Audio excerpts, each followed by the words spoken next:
In this video, we'll discuss spheres and circles. Now, a circle is a collection of all the points on a plane that are a fixed distance away from a given point.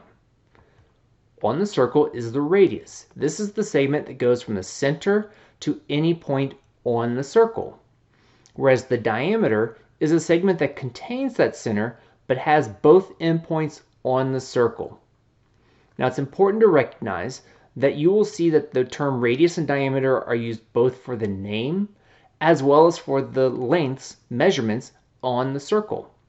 Also, in that measurement relationship, the diameter is always twice that of the radius.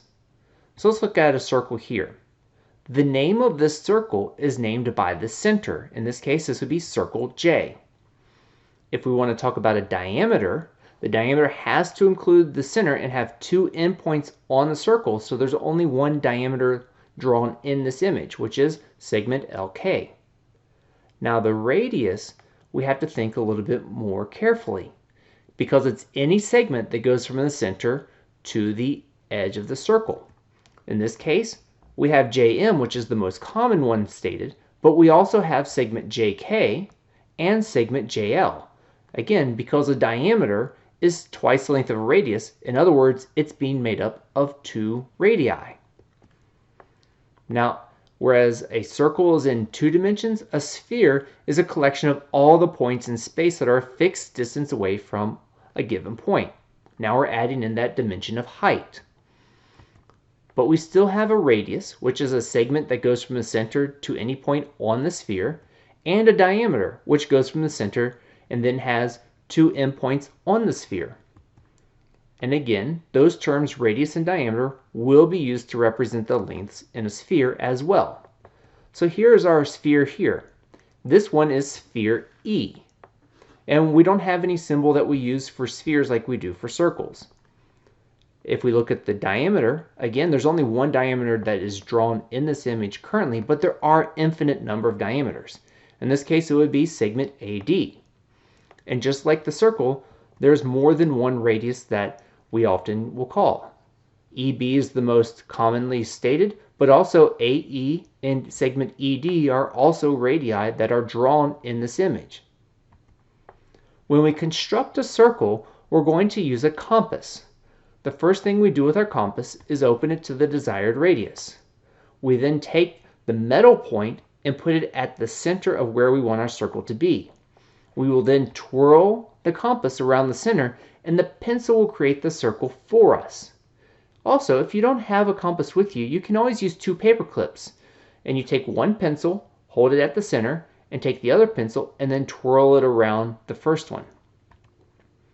Now, when we're dealing with circles and spheres, it can be helpful to look at their intersections. When a circle intersects, it either happens at one point, when they're tangent to each other, or at 2 points, if there's more overlap. Within a sphere, they intersect at a point or a circle. Again, the tangent, but because of that third dimension, it's not just those 2 points, the curvature creates a circle where they overlap. Now we can use this concept of intersecting circles to actually help us determine where locations may be. This is how GPS works. Often there's multiple towers that GPS utilizes that are near you to then help pinpoint your actual location. So say that we use this idea with two fishing boats that are out searching for tuna. We know that the two boats are staying about 3 miles apart. The radar shows that that school of fish is no more than 1 mile from boat A and no more than 2.5 miles from boat B. And let's create a diagram to help show the general location of where those tuna should be.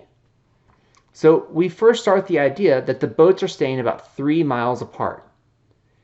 Now if I look at just boat A and say that the school's no more than 1 mile away, I've got all this area that I have to cover.